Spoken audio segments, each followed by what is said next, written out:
क्योंकि ये third party द्वारा किया गया पहला असेसमेंट है, इसलिए इसकी वैल्यू बढ़ जाती है। ये कॉन्फिडेंस, क्योंकि ये थर्ड पार्टी द्वारा किया गया पहला असेसमेंट है, इसलिए इसकी वैल्यू बढ़ जाती है। ये कॉन्फिडेंस, क्योंकि ये थर्ड पार्टी द्वारा किया गया पहला असेसमेंट है, इसलिए इसकी वैल्यू बढ़ जाती है। ये कॉन्फिडेंस रिजल्ट से सेटिस्फाइड नहीं है, उसके लिए भी हम लगभग एक हफ्ते के बाद एक पोर्टल ओपन करेंगे। रिजल्ट जो है कहीं कोई अहमियत नहीं रखता।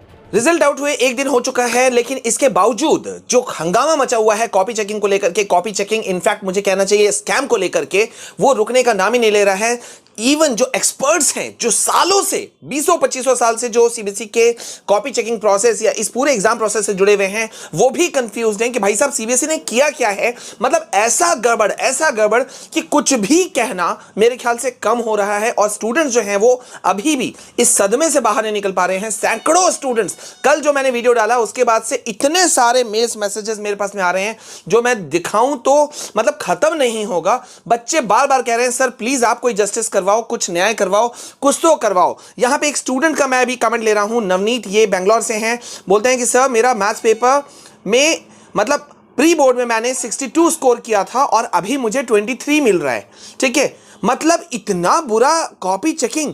यहां एक और स्टूडेंट हैं क्रिश, इनका कहना है सर मैं दिल्ली से हूं, एग्जाम अच्छा दिया था, सब कुछ अच्छा दिया था, लेकिन उसके बावजूद नंबर कम कैसे आ गया समझ में नहीं आ रहा है। मतलब जिन जिन बच्चों ने प्री बोर्ड्स में 90, 89, 92, 95 नंबर स्कोर किया था, उनका हालत इतना बुरा है कि 15, 20, 22 नंबर भी लाना उनके लिए मुश्किल साबित हुआ है इस बार। मतलब हुआ क्या है, जब सीबीएसई को मालूम था कि भाई साहब क्वेश्चन पेपर टफेस्ट था, टफेस्ट नीट का, अब नीट का ही ले लो, अब नीट का आने वाले समय में रिजल्ट आएगा और नीट का या जेई का जो क्वेश्चन पेपर पिछले साल से अगर हम कहा जाए तो ऐसा कहा जा रहा है तमाम बड़े एक्सपर्ट्स के द्वारा कि लग नहीं रहा है कि एनटीए जो है, नेशनल टेस्टिंग एजेंसी, जो जेई और नीट जैसे एग्जाम्स के क्वेश्चन पेपर को सेट करती है, कंडक्ट करवाती है, मतलब ऐसा लग रहा है कि भाई वो लोग दुश्मनी निकाल रहे हैं, बदला ले रहे हैं स्टूडेंट्स के साथ में। और यहां तक कहा गया था जब बोर्ड एग्जाम हो रहा था तो तुम लोगों को याद होगा, सबको याद होगा कि भाई ऐसा कहा गया कि भाई ये पेपर है क्या, लग रहा है जैसे जेई का बच्चा एग्जाम लिखने वाला है, हाँ नीट का बच्चा एग्जाम लिखने वाला है, नीट का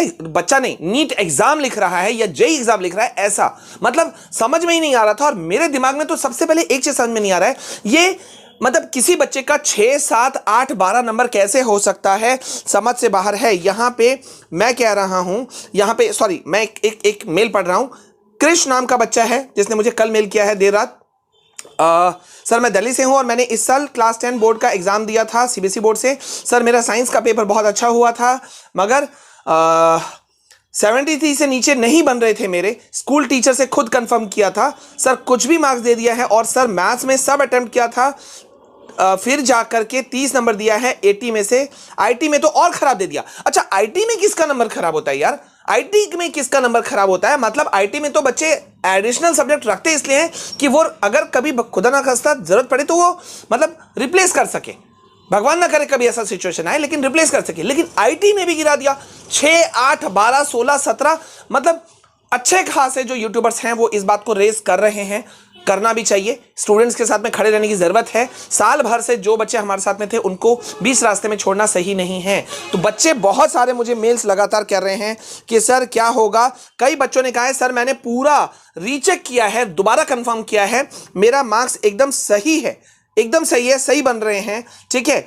लेकिन इसके बाद में भी ये देखो, यहां पे मैं एक चुम को दिखाना चाह रहा हूं, एक पायल मेरे ख्याल से बहुत वाइट हो जा रहा है, ब्राइटनेस बढ़ गया है। मैं यहां पे पायल सिंह एक बच्ची है, 10th क्लास की स्टूडेंट है, ये यहां पे इसने एक्सपेक्ट किया था 97 एंड 98% और इसका बहुत खराब रिजल्ट हुआ है, ठीक है। मतलब इतना बुरा ये मतलब समझ से बाहर है। अरे क्या है ये थर्ड पार्टी असेसमेंट, क्या चीज किया गया, सीबीएसई ने अपना पैसा बचाने के लिए, क्या उन्हें अपने टीचरों पे भरोसा नहीं था? मात्र 2 से 3-4% जो है वो उन्होंने अपने टीचरों पे भरोसा किया जिनसे वो कॉपी कटवाते रहे थे, ठीक है। बाद बाकी जो है वो दे दिया गया थर्ड पार्टी को। अब थर्ड पार्टी ने अपने ढंग से कॉपी काटा, ठीक है, अपने ढंग से, उन्हें समझने की जरूरत नहीं थी, या तो फिर उन्हें क्वेश्चन पेपर के डिफिकल्टी लेवल का अता पता नहीं था, उनको पता नहीं था कि भाई क्लास 10 का पेपर किस तरह से हुआ, साइंस का पेपर, मैथ्स का पेपर कैसा टफनेस था। और सीबीएसई का मॉडरेशन पॉलिसी कहता है कि भाई साहब अगर 2-3 जो भी सेट 1, सेट 2, सेट 3 जो भी पेपर्स हैं, डिफिकल्टी लेवल अगर ऊपर नीचे है तो उसको बैलेंस किया जाता है, वो फॉलो भी नहीं किया गया। हाँ मतलब समझ से बाहर है, ये क्या चीज हुआ। करने बेटा बहुत सारे, मैं बार बार बात को चेंज कर रहा हूं, मेरे समझ में नहीं आ रहा है मैं कैसे सपोर्ट करूं बच्चों को कि सबसे पहले तो मेरा फर्ज बनता है कि बच्चों को मतलब उनको किस तरह से मोटिवेट किया जा सके। अच्छा एक बात मैं भूल ना जाऊं इसलिए मैं ले लेता हूं जल्दी से कि बहुत सारे बच्चे कह रहे हैं कि सर हमने क्रॉस चेक किया है, मार्क्स बन रहे हैं लेकिन कम है। बेटा मैं एक बात बोल रहा हूं, पोर्टल खुलेगा तुम लोगों का, कॉपी रीचेकिंग के लिए बिल्कुल जाओ। मैं मानता हूं कुछ पैसे खर्चा होंगे और सीबीएसई ने गंदा धंधा, मैंने कल ही कहा था इसको, मैंने गंदा धंधा कहा, गंदा धंधा बना दिया कि पर सब्जेक्ट 500 से 700 रुपया लगेगा।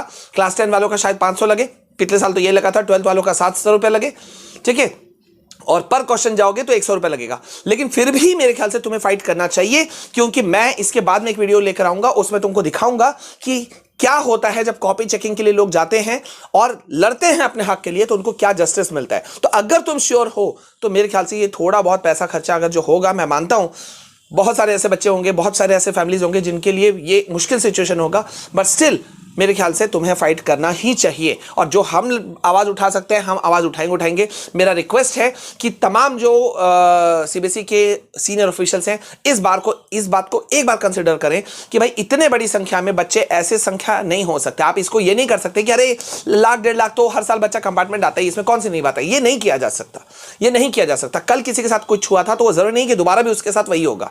हाँ, तो किसी एक साल को दूसरे साल से टैली नहीं किया जा सकता। I request justice for students of class 10 and 12। Please please please CBSE ये सोचिए, क्योंकि बच्चे बहुत डिप्रेशन में हैं। मेरे पास में इतने सारे मेल्स हैं कि मैं बता नहीं सकता। श्रेयांत केशरी, मैं नाम ही पढ़ दे रहा हूं, कुछ नाम मैं पढ़ दे रहा हूं। अंकित परमार, जे जेम्स, ऋषिक गुप्ता, सम्यक, नमन सितोले, कृष मोंगा, कशिश कुमारी, अयान दुबे, देवानंद साहा, श्रेयांश केशरी, कुणाल मंधान, पायल सिंह, आदित्य रंजन, देवायन सरकार, उबैद ममताज, कृष, लव गुरु, Navneet, school legend, Varun, Ajit Singh, money Thakur, पता नहीं कितने, शालिनी वर्मा।